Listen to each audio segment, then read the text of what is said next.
मैं doctor GDS Bagga, assistant professor commerce, CLC government college Dhamda, district Durg, Chhattisgarh. इस video lecture में मैं आपके सामने MCOM fourth sem accounting method, paper का नाम अकाउंटिंग मेथड, और इस पेपर के यूनिट 5 इंसॉल्वेंसी अकाउंट के प्रैक्टिकल क्वेश्चन बनाते समय किन बातों को ध्यान में रखना है, आज के इस लेक्चर में मैं पूरी तरह ध्यान लगाऊंगा ताकि आपको एक एक बात स्पष्ट कर सकूं। और इसी वीडियो में मैं आपको एक प्रैक्टिकल क्वेश्चन बना के भी प्रदर्शित करूंगा कि किस तरह इस प्रश्न को बनाया जा सकता है। जब भी इंसॉल्वेंसी अकाउंट का व्यवहारिक प्रश्न बनाते हैं तो इसमें दो चीज़ें पूछी जाती हैं, एक स्थिति विवरण और दूसरा हीनता लेखा, न्यूनता लेखा। जब आप हीनता लेखा प्रश्न बना रहे हैं तो मैंने आपको पिछले वीडियो में बताया था कि जो व्यक्ति दिवालिया हो रहा है वह अपने लेनदारों को 4 श्रेणियों में बांटता है, जिसमें सबसे पहली सूची आती है सूची ए, जिसमें असुरक्षित लेनदारों को, अनसिक्योर्ड क्रेडिटर्स को रखा जाता है। नाम से स्पष्ट है कि हमारे वे लेनदार जिन्हें हमने कोई संपत्ति नहीं दी है, पैसा वसूल करने का उनके पास कोई आधार नहीं है, उन्हें असुरक्षित लेनदार कहते हैं। जब हम प्रैक्टिकल क्वेश्चन बनाते हैं तो हमको ये पता होना चाहिए कि किन किन दायित्वों को, किन किन लेनदारों को इस सूची के अंतर्गत लिखा जाता है। जब आप प्रैक्टिकल क्वेश्चन बना रहे हैं तो आप व्यवहारिक गणना में एक अलग से अनसिक्योर्ड क्रेडिटर के नाम से जानकारियां नोट करते जाइएगा ताकि इसका टोटल फिर हम अपने प्रश्नों में लिख सकें। जैसे जैसे पढ़ते जाएंगे और उस प्रश्न में असुरक्षित लेनदारों का नाम जैसे जैसे आता जाएगा हम उसकी एंट्री करेंगे और बाद में उसका टोटल करते हुए इन खंडों में राशि लिखी जाएगी। दूसरा है पूर्णतः रक्षित लेनदार, फुल्ली सिक्योर्ड क्रेडिटर। नाम से स्पष्ट है कि ऐसे लेनदार जिन्हें हम इतने मूल्य की संपत्ति दिए हैं कि यदि वे संपत्ति बेचकर वो राशि वसूल करना चाहें तो वो अपनी ऋण राशि वसूल कर सकते हैं। इसको लिखने में दिक्कत नहीं जाती। इसमें लिखना क्या होता है, fully secured creditor as per list B, यानी हमने कितने रुपए का लोन लिया है, लोन की राशि यहाँ पर एंट्री कर देंगे और उन्हें कितने मूल्य की संपत्ति दी है उस संपत्ति की राशि यहाँ पर प्रविष्ट कर देंगे। और ये जो अंतर की राशि है वो अंतर की राशि सरप्लस टू कॉन्ट्रा के नाम से जानी जाती है, जो आगे बढ़कर ये दाएं भाग में सरप्लस फ्रॉम कॉन्ट्रा के नाम से उल्लेखित की जाती है। कैसे की जाएगी ये मैं प्रैक्टिकल क्वेश्चन बनाते समय आपको बताऊंगा। इसके बाद तीसरा लेनदार है अंशतः रक्षित लेनदार, पार्टली सिक्योर्ड क्रेडिटर, यानी ऐसे लेनदार जिससे हमने उधार पैसा लिया है और उसको संपत्ति भी दी है किंतु संपत्ति का मूल्य इतना अधिक नहीं है कि वो लेनदार अपनी सारी ऋण राशि वसूल कर सके। तो ऐसी दशा में वो कुछ राशि वसूल कर सकता है और कुछ राशि नहीं कर सकता, इसलिए ऐसे लेनदारों को अंशतः रक्षित लेनदार कहते हैं। अब इसको प्रैक्टिकल में लिखेंगे कैसे, तो सबसे पहले इसे जितना राशि ली गई है इस सूची में शामिल कर लिया जाता है और उसको जितने मूल्य की संपत्ति दी जाती है उस मूल्य की राशि की एंट्री यहाँ कर लेते हैं और जो भाग असुरक्षित रह जाता है वही असुरक्षित भाग फिर बाहर आता है। इसके बाद एक महत्वपूर्ण हिस्सा होता है पूर्वाधिकार लेनदार का, प्रेफरेंशियल क्रेडिटर। पूर्वाधिकार लेनदार का मतलब ऐसे लेनदारों से लिया जाता है जिन्हें हक होता है कि जब दिवालिया होने वाला व्यक्ति अपना भुगतान करना शुरू करे तो सबसे पहले भुगतान पाने का अधिकार पूर्वाधिकार लेनदार को होता है। इस संबंध में प्रैक्टिकल क्वेश्चन बनाते समय ध्यान में रखा जाता है कि इसकी राशि इनर कॉलम में लिखेंगे, किंतु आउटर कॉलम में नहीं लिखा जाएगा। आउटर कॉलम में केवल असुरक्षित लेनदार और अंशतः रक्षित लेनदार की राशि ही आती है, जबकि इधर ग्रास दायित्वों में, ग्रास लायबिलिटीज में हम असुरक्षित लेनदारों की राशि भी लिखते हैं, पूर्णतः रक्षित लेनदारों की भी राशि लिखते हैं, अंशतः रक्षित लेनदारों की भी राशि लिखते हैं और पूर्वाधिकार लेनदारों की राशि भी लिखी जाती है। इसके बाद जब स्थिति विवरण के हम संपत्ति पक्ष में आते हैं तो संपत्तियों को इसमें 3 श्रेणियों में बांटा गया है, सूची ई, सूची एफ, सूची जी। सूची एफ स्पष्ट है कि इसमें देनदारों को उल्लेखित किया जाता है। देनदार यदि अच्छे हैं, याद रखिएगा, देनदार यदि अच्छे हैं तो वो आउटर कॉलम में जाते हैं। देनदार यदि संदिग्ध हैं तो ये देखा जाता है कि टोटल कितने हैं और उसमें से कितना पैसा हमको मिलेगा, जबकि खराब लेनदारों को इनर कॉलम में लिखा जाता है। और यदि दिवालिया व्यक्ति के पास बिल्स ऑफ एक्सचेंज, विनिमय विपत्र है, तो उसे सूची जी में लिखा जाता है। पुस्तकीय मूल्य को पुस्तकीय मूल्य कॉलम में और जितना पैसा मिलेगा उसको वसूली कॉलम में लिखा जाता है। और ये 2 संपत्तियों के अलावा जो संपत्तियां बच जाती हैं वो सारी संपत्तियां हम सूची ई के तहत प्रदर्शित करते हैं। उनका पुस्तकीय मूल्य को पुस्तकीय मूल्य खंड में और उनको बेचने से जो राशि मिलती है वसूली मूल्य, उसको बाह्य खंड में उल्लेखित किया जाता है। इसके बाद एक महत्वपूर्ण है सरप्लस फ्रॉम कॉन्ट्रा। ये क्या चीज है? पूर्णतः रक्षित लेनदारों का जो आधिक्य होता है हम यहाँ नहीं लिखते, इस आधिक्य को यहाँ पर आकर जोड़ते हैं। इसके बाद इस खंड की पूरी राशि जोड़ी जाती है और इसके बाद हम डिडक्ट करते हैं, घटाते हैं क्या चीज? Preferential creditor as per contra, यानी पूर्वाधिकार लेनदारों की राशि जो हमने इस पक्ष में लिखी है परंतु बाहर नहीं लिखा है, इस राशि को यहाँ लिखकर घटाकर आधिक्य ज्ञात करते हैं। फिर इस आधिक्य की तुलना दायित्व पक्ष के इन आधिक्यों से की जाती है। दायित्व जितने अधिक होंगे वे हीनता की राशि के नाम से जाने जाएंगे। ये हीनता लेखा का प्रैक्टिकल का पहला क्वेश्चन है। इस पूरे प्रैक्टिकल के पोर्शन को यदि हम ध्यान से देखें तो केवल एक चीज की गणना करनी पड़ेगी, वो है अनसिक्योर्ड क्रेडिटर्स। उसकी एक मैंने गणना पत्रक आपके सामने रखा है, ऐसा ही एग्जाम हॉल में आपको करना है। और दूसरी बात, हम एक दूसरे अकाउंट में जो अभी तक मैंने नहीं बताया था अपने पिछले वीडियो लेक्चर में, मैं आज आपके सामने प्रस्तुत करता हूं और वो है डेफिशिएंसी अकाउंट, हीनता लेखा। जब भी हीनता लेखा बनाते हैं तो बच्चों याद रखिएगा कि हमको आइटम याद होनी चाहिए। सबसे पहले हम याद करते हैं कि जिस तारीख को हमने व्यवसाय शुरू किया था हमारे पास कितनी पूंजी थी। अब किसी प्रश्न में पूंजी शब्द का उपयोग नहीं किया जाता है, वहाँ संपत्ति और दायित्व का उपयोग किया जाता है। तो उस समय ये ध्यान में रखा जाता है कि यदि प्रश्न में संपत्ति भी है और दायित्व भी है, संपत्ति अधिक है तो उसको बाएं पक्ष में लिखेंगे और दायित्व अधिक है तो उसको दायित्व पक्ष में, दाएं पक्ष में लिखा जाएगा। इसके बाद जब हीनता लेखा बनाते हैं तो बाएं पक्ष में बिजनेस प्रॉफिट का उल्लेख किया जाता है, व्यवसाय में कितना लाभ हुआ। ये अब प्रश्न में ध्यान से सुनिएगा क्या क्या कंडीशन डाली जा सकती है। यदि प्रश्न में केवल व्यवसाय का लाभ की जानकारी है तो आप बिजनेस प्रॉफिट लिखिए और उसमें जितना प्रॉफिट होता है उसको राशि कॉलम में लिख दीजिए। यदि प्रश्न में ऐसी जानकारी है कि लगातार 2 साल हमको लाभ हुए तो पहले साल का लाभ, दूसरे साल का लाभ, दोनों लाभ को जोड़कर लाभ के योग को बाहर लिखा जाता है। यदि खाली लाभ है तो हम डायरेक्ट लिख सकते हैं और एक से ज्यादा अवधियों के लाभ हैं तो दोनों लाभों को लिखकर उसका टोटल लिखा जा सकता है।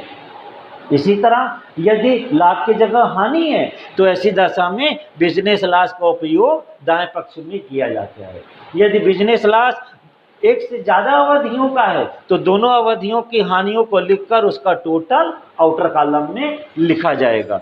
इसके अलावा यदि प्रश्न में पूंजी पर ब्याज की जानकारी है या स्वामी के वेतन की जानकारी है तो इसका उल्लेख हिंता लेखे के बाएं पक्ष में किया जाता है। और उल्लेख करते समय इस बात को भी ध्यान में रखते हैं कि इसका उल्लेख तभी करते हैं जब शुद्ध लाभ की गणना में इसको शामिल न किया गया हो। यदि हम पहले से कर चुके हैं तो हिंता लेखा में इसे प्रदर्शित करने की आवश्यकता नहीं है। इसके अलावा यदि प्रश्न में कोई आमदनी का ऐसी आमदनी का उल्लेख है जो हम लेखा पुस्तकों में शामिल नहीं किए हैं और वो आमदनी है तो उस आमदनी को हिंता लेखे के बाएं पक्ष में उल्लेखित किया जाता है। इसके बाद यदि मान लीजिए प्रश्न में दिवालिया व्यक्ति की घरेलू संपत्ति प्राइवेट संपत्ति का उल्लेख है तो प्राइवेट संपत्ति का उल्लेख हम हिंता लेखा में भी करेंगे और इधर स्थिति विवरण में भी उल्लेख किया जाता है। एक महत्वपूर्ण शब्द है लोन फ्रॉम वाइफ, पत्नी से ऋण। इसकी दो दशाएं हो सकती हैं। यदि पत्नी ने स्त्री धन से हमको पैसा दिया है तो उसको हम असुरक्षित लेनदारों में शामिल करेंगे, स्थिति विवरण के असुरक्षित लेनदारों में। यदि हमारी पत्नी ने स्त्री धन से हमको पैसा दिया है तो उसकी ऋण राशि असुरक्षित लेनदारों में शामिल करेंगे। और यदि वो अपने पति के पैसा अपने पास रखती थी और वही पैसे को उसने ऋण के रूप में दिया है तो इसका उल्लेख हिंता लेखे के बाएं पक्ष में लोन फ्रॉम वाइफ के नाम से प्रदर्शित किया जाएगा। इसके अलावा deficiency as per statement of affairs, इसका मतलब है कि ये जो डिफिशियंसी आई है स्थिर लेखक बना ये स्थिति विवरण बनाते समय जो हिंता आई है वही हिंता की राशि यहाँ पे लिखी जाएगी। इसके बाद यदि हम इसके दाएं पक्ष में देखें तो जैसे मैंने बताया कि यदि प्रश्न में दायित्व ज़्यादा है संपत्तियां कम हैं तो आधिक्य को यहाँ लिखा जाता है। यदि हमको व्यवसाय की हानियां हैं तो हानि को यहाँ लिखेंगे। एक से अधिक हानि है तो दोनों अवधियों की हानि को लिखकर उसका टोटल यहाँ लिखेंगे। यदि दिवालिया व्यक्ति ने राशि आहरित की है ड्राइंग की है तो ड्राइंग की गई राशि का उल्लेख डायरेक्ट लिख सकते हैं। और यदि उसने एक से ज़्यादा साल एक से ज़्यादा अवधियों में आहरण किया है तो उस आहरण की राशि को पहली अवधि दूसरी अवधि दोनों का टोटल करके बाहर लिखा जा सकता है। इसके अलावा जो गणना का एक बहुत ही महत्वपूर्ण चीज है इसको बहुत ही ध्यान से सुनिएगा। पहला है loss on realisation of assets. इसका मतलब क्या है मैं एक उदाहरण से आपको बताना चाहूँगा। मान लीजिए एक संपत्ति हमने यहाँ भवन लिखा है। कल्पना कीजिए कि यहाँ एक भवन लिखा है जिसका मूल्य है 40,000, बेचा तो मिला 30,000। 40,000 की चीज को हमने कितने में बेच दिया 30,000। कितना हानि हुई 10,000। ये हानियां यहाँ पर लिखेंगे। ये क्या कहलाएगा loss on realisation of asset, संपत्तियों को बेचने से हानियां। यदि हम ज्यादा संपत्तियां बेचे हैं तो सारी संपत्तियों की हानियों का टोटल करेंगे और इस टोटल को यहाँ पर प्रदर्शित करेंगे। एक महत्वपूर्ण चीज और वो है लॉस ऑन बुक डेट्स, यानी देनदारों का नुकसान। इसमें भी मैं बताना चाहूँगा कि हमारे 3 देनदार हैं। एक गुड जिसमें कोई नुकसान नहीं होता, 2 संदिग्ध और तीसरा खराब। तो संदिग्ध में जितना पैसा डूबता है और खराब में जितना डूबा है दोनों के योग को लॉस ऑन बुक डेट्स के तहत शामिल करेंगे। इसके अलावा यदि विनिमय विपत्र को बेचने से कोई नुकसान होता है जो हम सूची जी में शामिल किए हैं बिल्स ऑफ एक्सचेंज, इसकी कोई हानि होती है तो ये हानि लॉस ऑन बिल्स डिस्काउंटेड का उल्लेख करते हैं। इस प्रकार यदि आप ध्यान से देखें तो सूची ई, सूची एफ और सूची जी ये तीनों की हानि को एक के बाद एक first loss on realisation of assets, loss on book debts और लॉस ऑन बिल्स डिस्काउंटेड के नाम से प्रदर्शित करते हैं। एक चीज और महत्वपूर्ण है कि यदि प्राइवेट संपत्तियां और प्राइवेट दायित्व दिए हैं और प्राइवेट संपत्तियों से हानि होती है तो उस हानि को भी यहाँ प्रदर्शित किया जाता है। एक महत्वपूर्ण चीज अदर लॉसेस की है। यदि प्रश्न में कोई अन्य हानियों का भी उल्लेख है तो उन अन्य हानियों को हम हीनता लेके के दाएं पक्ष में प्रदर्शित कर सकते हैं। अब मैं कुछ प्रश्न में महत्वपूर्ण चीजों की ओर आपका ध्यान आकर्षित करना चाहूंगा। वो महत्वपूर्ण चीजें क्या हैं? मान लीजिए हमारे प्रश्न में एक कंडीशन डाल दी जाती है, कोई नया दायित्व जो हमारे प्रश्न में नहीं है, प्रश्न की लेखा पुस्तकों में नहीं है, अन्य जानकारियों में है कि कोई नया दायित्व उत्पन्न होता है। ये समायोजन की तरह से लिया जाता है। तो नया दायित्व जिस श्रेणी का होगा, सूची ए, सूची बी, सूची सी, किसी भी वर्ग का होगा, वहां शामिल करेंगे। इसके अलावा नया दायित्व है, चूंकि दायित्व है तो दायित्व खंड में उसे दायित्व वाक्य में उल्लेखित कर देंगे। इसी तरह यदि प्रश्न में कोई ऐसा व्यवहार है जिससे ऐसा लगता है कि दायित्व में कमी हो रही है तो ऐसी दशा में इसकी दो जगह एंट्री होगी। एक स्थिति विवरण में जिस दायित्व में कमी होगी उसको कमी को वहां पे हटा दीजिए। क्योंकि कमी हमारे लिए लाभ का विषय है इसलिए इसे हीनता लेके के बाएं पक्ष में प्रदर्शित करते हैं। एक चीज निजी संपत्ति और निजी दायित्व, इस संबंध में बड़े ध्यान से सुनिएगा। निजी संपत्ति हो तो निजी संपत्ति का उल्लेख हम बाएं पक्ष में भी करते हैं और संपत्तियों में भी शामिल करते हैं। निजी दायित्वों का उल्लेख है तो दाएं पक्ष में निजी दायित्वों का उल्लेख किया जाता है और इधर स्थिति विवरण में दायित्वों में भी शामिल करते हैं। कभी कभी दोनों को अलग अलग उल्लेख ना करके उनका समायोजन भी कर दिया जाता है। आधिक्य की राशि भी लिखी जाती। यदि आधिक्य दायित्व पक्ष का है तो दायित्व खंड में लिख देंगे, आधिक्य लाभ का पक्ष का है तो वो बाएं पक्ष में लिखेंगे, आधिक्य हानि का है तो वो दाएं पक्ष में उल्लेखित किया जाएगा। ये मैंने वो सारी चीजें आपके सामने रखी जो आपको इस चैप्टर के प्रैक्टिकल बनाते समय आपको ध्यान में रखनी है। इसके बाद मैं एक प्रैक्टिकल आपके सामने लेकर आ रहा हूँ। अब इसको बड़े ध्यान से सुनिएगा ताकि आप एग्जाम हॉल में इस प्रश्न को कैसे हल करना है इसे समझ सकें। अब ये देखिए, मैं एक प्रश्न का स्वरूप आपके सामने रख रहा हूँ। हम प्रश्न पढ़ते जाएंगे और प्रश्न की प्रविष्टियाँ करते जाएंगे। लीजिए, मैं आपके सामने स्क्रीन में ये प्रश्न है। सोहन की निम्नांकित विवरण से 31 मार्च 1972 का स्थिति विवरण एवं न्यूनता लेखा बनाइए। तो इसमें किसके खाते में बनाना है? सोहन के। कब बनाना है? 31 मार्च 1972 को। अब आप स्क्रीन में आइए। यहाँ पर आप देखिएगा, जब आप एग्जाम हॉल में प्रश्न बनाएंगे, स्टेटमेंट ऑफ अफेयर्स ऑफ, आपके बाद ये जगह किसके लिए छोड़ी जाती है? उस व्यक्ति के नाम के लिए जिसके खाते में हम जिसका जो दिवालिया हो रहा है उसका खाता बना रहे हैं तो उसका नाम लिखते हैं। यहाँ पर नाम क्या है? सोहन। तो यहाँ पर एंट्री कर देंगे सोहन की।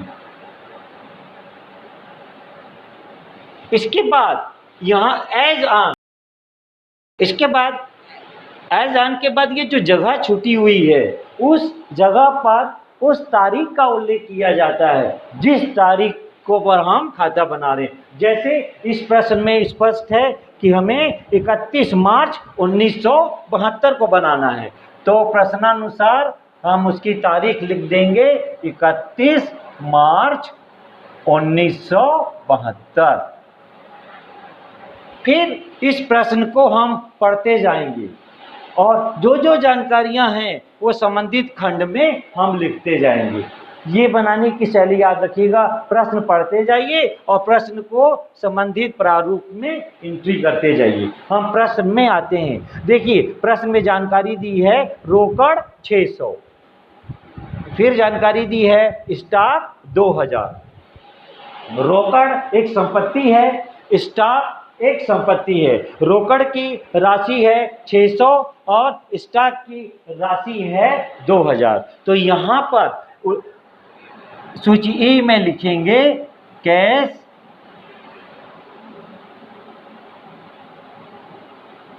In hand, cash in hand, और इसमें बुक वैल्यू के तहत प्रदर्शित नहीं की जाएगी वरन इसे आउटर कॉलम में लिखा जाएगा। इसके बाद हमारे प्रश्न में दूसरी जानकारी है स्टॉक की। स्टॉक की जो संपत्तियां हैं वो प्रश्न में जो जानकारी दी है वो उसकी बुक वैल्यू होती है, और स्टॉक का बुक वैल्यू प्रश्न में अभी हमने कितना पढ़ा, 2000।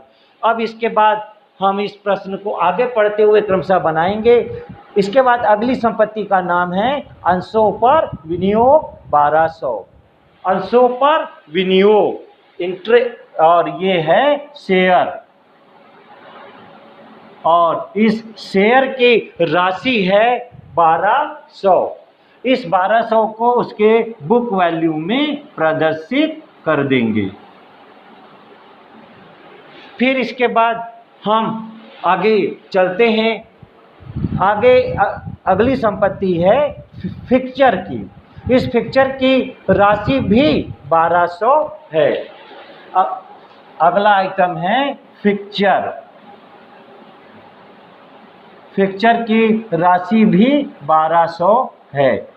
इसके बाद हम अगली संपत्ति देखते हैं। देनदार की जानकारी है कि देनदार में अच्छे देनदार 16,000, संदिग्ध देनदार 4,000 और अशुद्ध ऋण हैं 3,000। अच्छे हैं 16,000। इधर देखिएगा बुक डेट्स गुड, गुड यानी अच्छे, इसको आउटर कॉलम में लिखते हैं। ये कितने हैं, 16,000। और संदिग्ध में की राशि है 4,000। संदिग्ध की राशि जो है वो बुक वैल्यू के तहत इसे प्रदर्शित करेंगे, और प्रश्नानुसार इसमें से जितनी राशि वसूल होगी उसे फिर आउटर कॉलम में लिखा जाएगा। और इस प्रश्न में जो अशुद्ध या बुरे बेड देनदार हैं उनकी राशि है 3,000। इस तरह हम प्रश्न पढ़ते जाएंगे और प्रश्न की जानकारियां उल्लेखित करते जाएंगे। इसके बाद अगली जानकारी है असुरक्षित लेनदार 22,000। अनसिक्योर्ड लेनदार,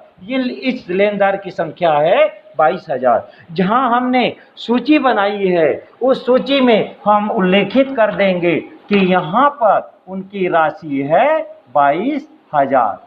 22,000 का उल्लेख कर, अभी डायरेक्ट हम एंट्री नहीं करेंगे क्योंकि हो सकता है कि असुरक्षित लेनदारों की संख्या और भी हो।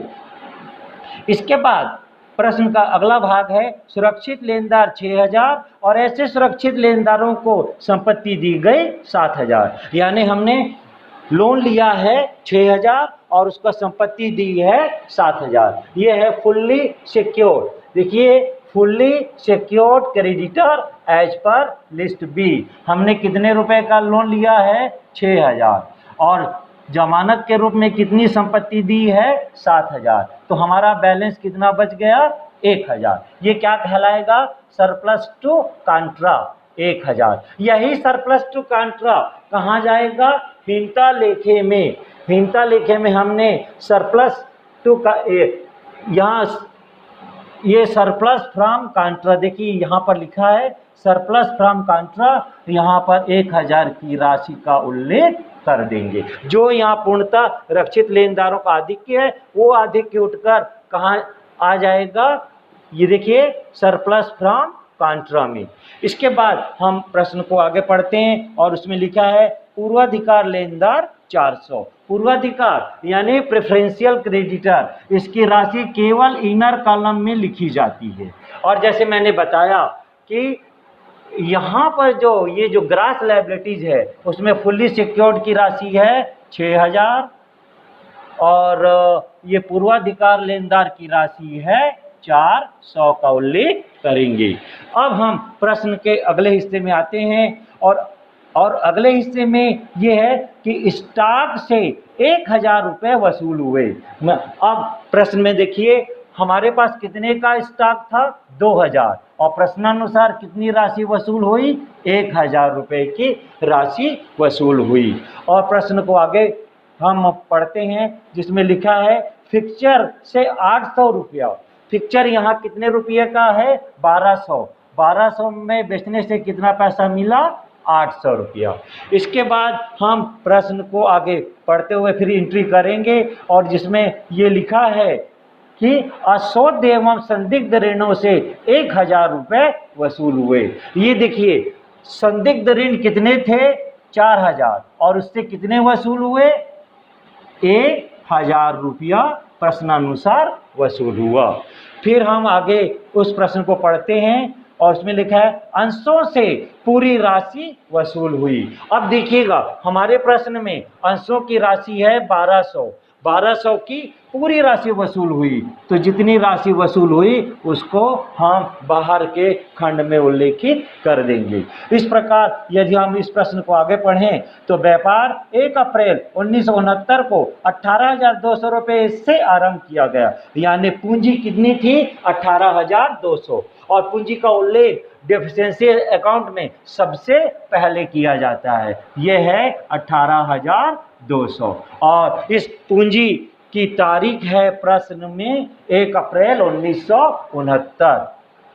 1 अप्रैल 1969 ये राशि है जिसमें 18,200 हमारी पूंजी है। फिर हम प्रश्न को आगे पढ़ते हैं जिसमें लिखा है कि 69-70 में 8,000 रुपये लाभ, 70-71 में 4,000 रुपये लाभ और 71-72 में 3600 की हानि हुई, यानी 2 साल में लाभ 8,000 और 4,000 और तीसरे साल हमें 3600 की हानि होती है। तो लाभ का उल्लेख हम बाएं पक्ष में करते हैं। पहले साल का लाभ है 8,000 और दूसरे साल का लाभ है 4,000। इस प्रकार टोटल हमें 12,000 रुपये का लाभ हुआ। और यदि हम हानियों में आते हैं तो इसमें हानि तीसरे साल की हानि है प्रश्नानुसार 3600 रुपया। और इसके बाद हम प्रश्न को आगे पढ़ते हैं। कुल आहरण 20,000 रुपये के थे। यहाँ देखिए आहरण का उल्लेख किस स्थान पे किया जाता है, ये आहरण है ड्राइंग्स। ये डायरेक्ट है कि 20,000 रुपये हमने लिया है तो इस 20,000 का उल्लेख, हाँ चूंकि ये 2 अवधियां नहीं है तो हम डायरेक्ट 20,000 बाहर लिख सकते हैं। अब साथियों प्रश्न खत्म हुआ।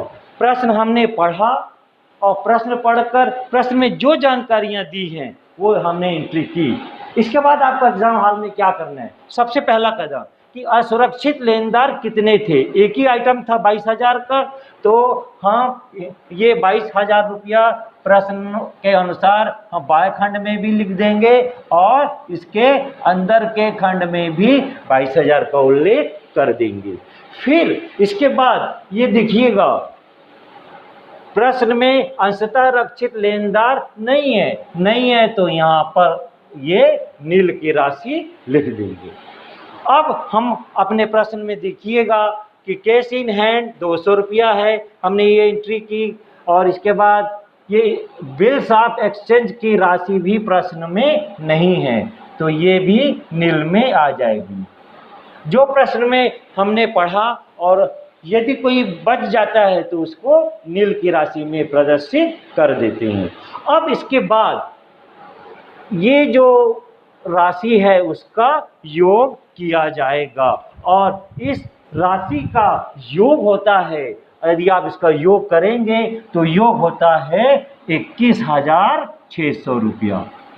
इसके ये सारे आइटम का योग की राशि 21,600। अब इसमें क्या घटाते हैं, प्रेफरेंशियल शेयर, प्रेफरेंशियल क्रेडिटर्स, पूर्वाधिकार लेनदार, और इसकी राशि कितनी है 400 रुपये। ये 400 रुपया यहाँ पर लिख देंगे। 21,600 में 400 गया तो उसकी राशि बचती है 21,200 रुपया। इसकी राशि बची 21,200 रुपया।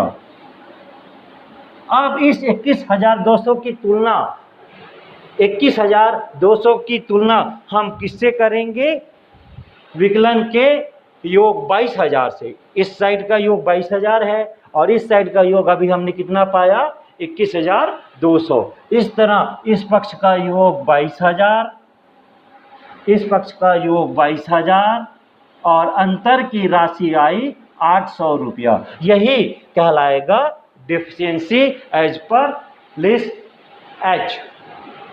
अब लेखा की ओर कदम बढ़ाते हैं। प्रश्न में पूंजी की जानकारी थी, हमने एंट्री कर दी। प्रश्न में लाभ की जानकारी थी, एंट्री कर दी। कैपिटल नहीं है तो नील की जानकारी कर देंगे। स्वामी का वेतन भी नहीं है, नील की जानकारी कर देंगे। कोई अन्य आय भी नहीं है, उसको भी नील कर देंगे। सरप्लस फ्रॉम प्राइवेट प्रॉपर्टी, इसमें कोई घरेलू संपत्ति की भी जानकारी नहीं है, उसको नील कर देंगे। वाइफ से लोन की भी जानकारी नहीं है, उसको भी नील कर देंगे। Deficiency as per statement of affairs, इसका अंतर उतना ही आना चाहिए। यहाँ कितना आया है 800, यहाँ भी 800 आना चाहिए। अब इसके बाद देखिएगा, ये जो जानकारी है excess of liabilities over assets, यदि यहाँ पूंजी है तो यहाँ पर कोई राशि नहीं होगी। और बिजनेस लॉस की जानकारी थी 3600, ड्राइंग की जानकारी थी 20,000 और loss on realisation of assets, ये एक महत्वपूर्ण चीज है। यहाँ पर हम पहुंचे और उसकी राशि कैसे निकालते हैं, मैंने अभी आपको बताया कि ये तीनों सूचियों की हानि की राशि निकालेंगे। सबसे पहला loss on realisation of assets.